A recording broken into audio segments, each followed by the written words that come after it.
असलामुअलैकुम crime update में लियाकत तुसीं वेख रहे हो मेरे यूट्यूब चैनल।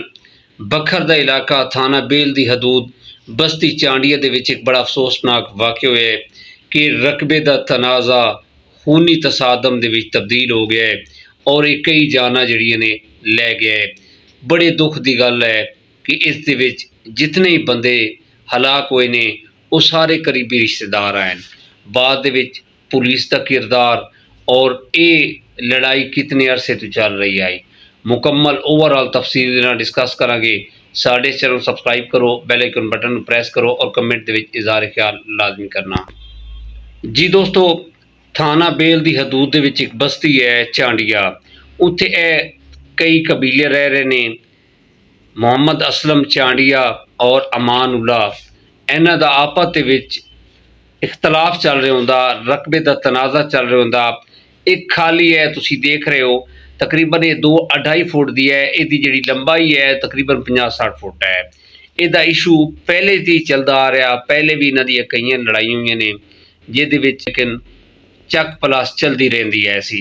जी दोस्तों, गुज़िश्ता रोज़ इस तरह होया है कि असलम अपने बच्चों को लैके एक खाली की सफाई कर रहे हैं, दरेशी कर रहे हैं कि वो सामने बिल्कुल नाल ही ट्यूबवैल है सी। ते अमान उल्ला इन्हां दी इहो ही रंजिश चल रही सी कि तुसी साडा जिहड़ा ना साडी ज़मीन अल खाला लैके आ रहे हो, साडे अलू दरेशी क्यों तुसा कीती है। इन्हां दी उत्थे तलक कलामी हुई है और लड़ाई झगड़े की जी शुरुआत बनी है वो इहो ही खाला है सी। जमीन का इन्हां दा पहले भी लड़ाई झगड़ा चल रहा सी। कुछ इतलात आई ने कि असलम ने एक दरखास्त जमा कराई सी कि यह साडा जिहड़ा रोला रप्पा जिहड़ा ना एक दिन वध जाएगा, लिहाजा सानू इंसाफ मिलिया जाए, जाए। लेकिन हुण तफ्तीश हो रही है, पता चलता है कि एप्लीकेशन इन्होंने दी सी या नहीं दी सी। रकबे की दरेशी तो हो गई, लेकिन बाद जो अमानुल्ला वगैरह दे साथी आए तो इन्होंने बड़ा बुरा भला कहा। इन्हों के अंदर कोई बर्दाश्त नहीं ऐसी कि इन्होंने बह के इस मसले का हल कढ़ लेंदे। असलम की उम्र जी सी 45 साल ऐसी, अमानुल्ला वल्द कादिर खान 60 साल की उम्र का है सी। इन्हों की तू मैं हुई। ओवरऑल इन्हों की जी रिश्तेदार हैं ये एक ही कबीले के सन, इतने ज़्यादा दूर के रिश्तेदार नहीं हैं, एक ही घर के ने। अच्छा, इन्हों की जनाब चक पलास हुई, गल सोटियां तक आई, डंडियां तक आई, हाथों पाई शुरू हो गई। किसी ने किसी दे नहीं सुनी, बस एक छोटे जे 2 फुट की खाली की वजह तो लड़ाई शुरू हुई। तकरीबन मेरे ख्याल के मुताबिक 4 तो 5 इंच की उन्होंने दरेशी की उस जी बनना जा रहा है। लेकिन अमान उल्ला वगैरह ने जनाब इस मन्निया भी नहीं, उन्होंने मना किया है कि तुसा साडी जमीन अल कई क्यों मारी। बस्ती चांडिया नाल ही ऐसी जनाब असला का इस्तेमाल शुरू हो गया, फायरिंग शुरू हो गई। इसकी जद दे विच आके जिहड़े बंदे उत्थे लड़ रहे सन वो बंदे जनाब उन्होंने हलाकत शुरू हो गई। कई बंदे जिहड़े ने वो जख्मी हो गए। हुण तुहानूं ये दसने कि जिहड़े बंदे 5 मौके ते जिन्हां दी हलाकत हुई है वो मुहम्मद असलम वल्द अब्दू, इसकी उम्र 45 साल है सी, और अजहर वल्द असलम उम्र 18 साल, मज़र वल्द असलम उम्र 19 साल और वसीम सजाद वल्द अमान उल्ला इसकी उम्र 28 साल है सी। इस दे विच जिहड़े जख्मी होए सी ना, पहले इतलात आई सी कि 5 बंदे, बाद दे विच जिहड़े बंदे शिफ्ट कीते सी ना उहदे विच भी 2 जिहड़े सीरीयस जख्मी है सी, उन्हां दी भी हलाकत हुई सी। उस टाइम जिहड़े मौके ते जख्मी हुए सी वो सजाद वल्द आजम, इसकी उम्र 30 साल है सी, और शफी वल्द अजीम, इसकी उम्र जी है सी वो 35 साल है सी। अमान उल्ला वल्द खान, इसकी उम्र 60 साल है सी। दोस्तों, उस टाइम कोराम मच गया, क्यामत का मंजर इस एरिए दे विच, बस्ती चांडिया दे विच जमीन का तनाज़ा खूनी तसादम दे विच तब्दील हो गया। बंदियां दी हलाकत हो गई।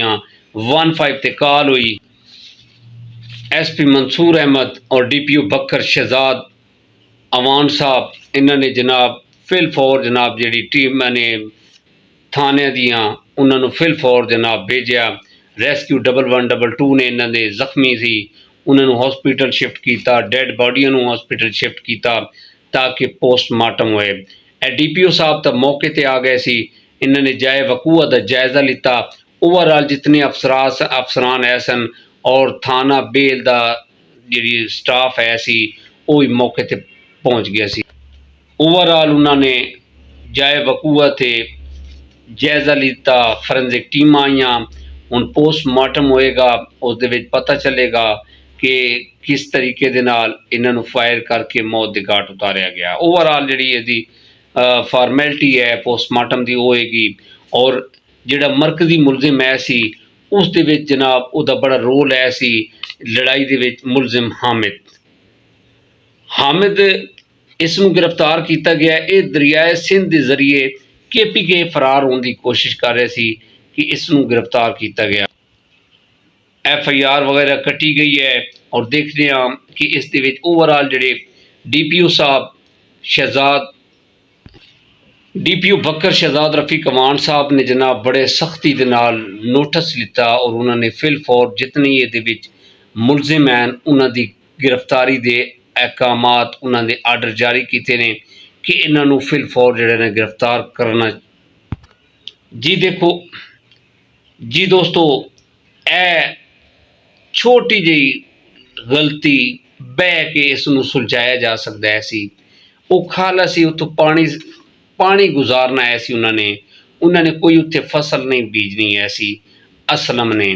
लेकिन कितने बड़े अफसोस की गल है कि उन्होंने खून रेजी की थी, बंदे मारे ते बंदियां दी कितनी तादाद बढ़ गई है जिहड़े बंदे इस 2 फुट के तनाजे पिछे अपनी जान गवा बैठे ने।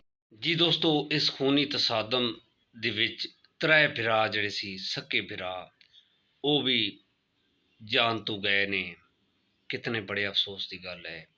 कई बीवियां बेवा हो गई, बच्चे बच्चियां यतीम हो गए इस लड़ाई दे विच। कितने बड़े अफसोस की गल है, कितना वड्डा नुकसान।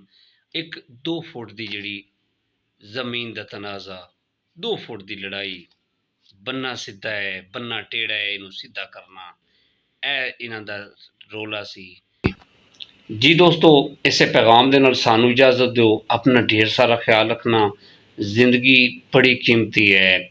इंसान दे अंदर ए जिहड़ी अदमे बर्दाश्त है ही नहीं है।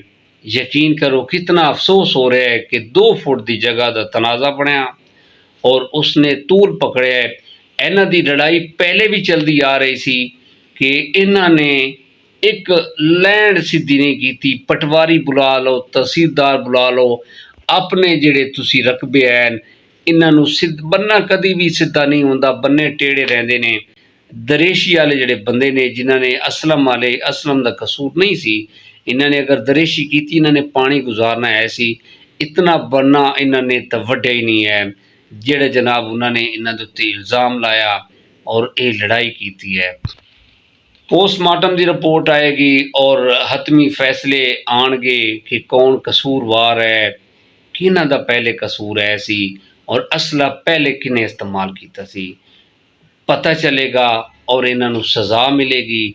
और साड़ी ओवरऑल DPO फखर और वज़ीर आला साहिबा और IG पंजाब साहब अगे यही गुजारिश है कि इस जितने भी जराइम पेश अफराद हैं जिन्होंने इस लड़ाई दे विच पहल की और असले का इस्तेमाल किया, उन्होंने कैफ किरदार तक पहुँचा के इबरत का निशान बनाया जाए ताकि इस तरह के खूनी तसादम तो बचा जा सके। अपना ढेर सारा ख्याल रखना। मुलाकात होगी अगले व्लॉग के अंदर। खुदा हाफिज़।